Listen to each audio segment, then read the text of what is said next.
L of f of t equal to integral over 0 to infinity e power minus st f of t dt ங்கிறது நம்மளோட general Laplace. இப்போ நம்மளோட function வந்து t power n கொடுத்துருக்கேன். அப்போ t power n கொடுத்தா என்ன பண்ணணும்? f of t எங்க இருக்கோ அங்க நம்ம என்ன பண்ணணும்? t power n ன்னு போடணும். That is L of f of t equal to என்ன வரும்? இப்படி கேட்குறேன். L of t power n.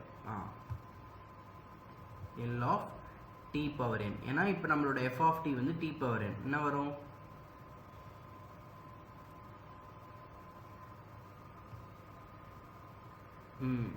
integral over 0 to infinity e power minus st.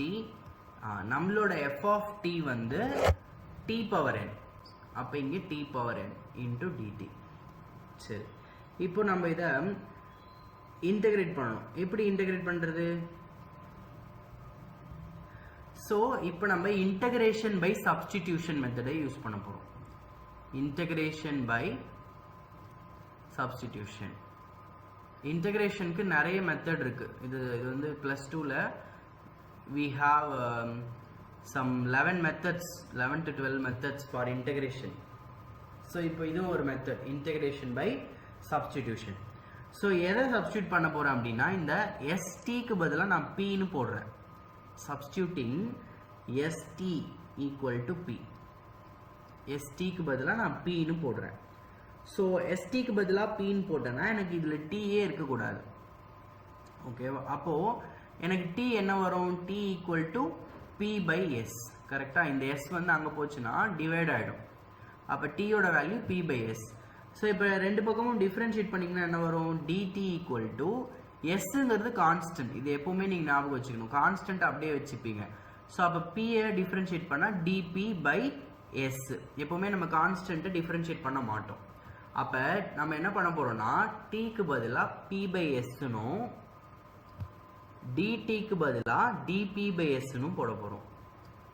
Substitute பண்ணுவோமா? இங்கே இந்த மெத்தட்க்கு பேர் இன்டகிரேஷன் பை சப்ஸ்டிடியூஷன்.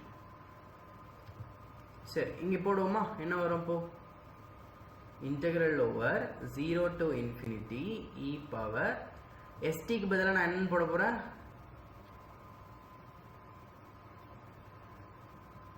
இங்கே எடுத்துருக்கல இந்த மைனஸ் அப்படியே தான் வச்சுப்பேன்.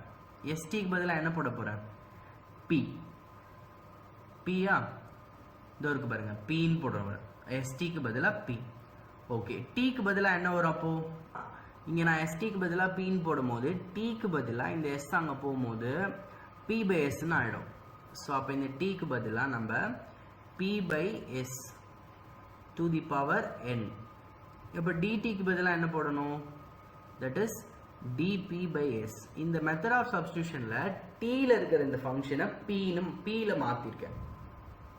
ஓகேவா? டீயில் இருக்க இந்த ஃபங்க்ஷனை கன்வெர்டட் இன்டு p. சரி, இப்போ இதனால என்ன யூஸ் அப்படின்னா, we can integrate this. இந்த ஈஸியாக இன்டகிரேட் பண்ணிடலாம். எப்படின்னு பாருங்கள். Integral over 0 to infinity e power minus p. இந்த பவர் ரூல் படி பவர் தனித்தனியாக பிரிச்சுக்கலாம்ல. எப்படின்னா p power n by s power n. So இப்படி a by b the whole power n அப்படின்னா நம்ம என்னென்னு எழுதிக்கலாம்? a power n by b power n ன்னு சொல்லிட்டு பவர் ரூலை அப்ளை பண்ணிக்கலாம். ஸோ அந்த தான் நான் இங்கே பண்ணியிருக்கேன்.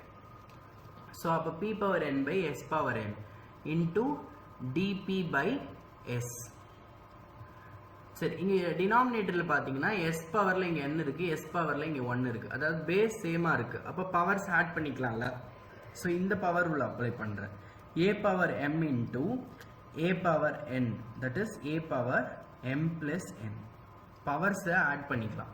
ஸோ அப்படி ஆட் பண்ணும்போது இது கான்ஸ்டன்ட் தானே. So integral over 0 to infinity e power minus p into p power n dp.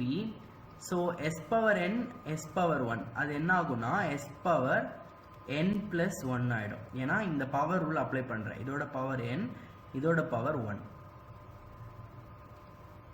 So இந்த s power n plus 1 வந்து கான்ஸ்டன்ட். ஸோ அதை என்ன பண்ணிக்கலாம்னா நம்ம வெளியே எடுத்துக்கலாம்.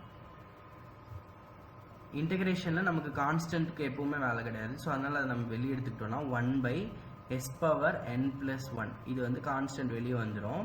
So integral over 0 to infinity நமக்கு என்ன இருக்குன்னா e power minus p p power n into dp.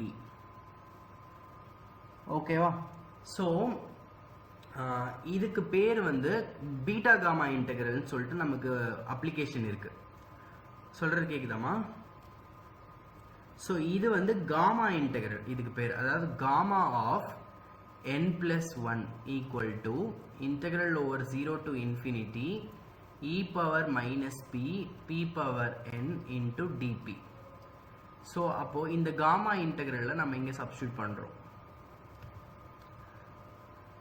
So இந்த காமா இன்டெக்ரல் இங்கே அப்ளை பண்ணிங்கன்னா இந்த மொத்த வேல்யூக்கு பதில் காமா ஆஃப் n plus 1 போடலாம். 1 by s to the power n plus 1 gamma of n plus 1. So that is 1 into gamma of n plus 1 gamma of n plus 1 divided by s to the power n plus 1.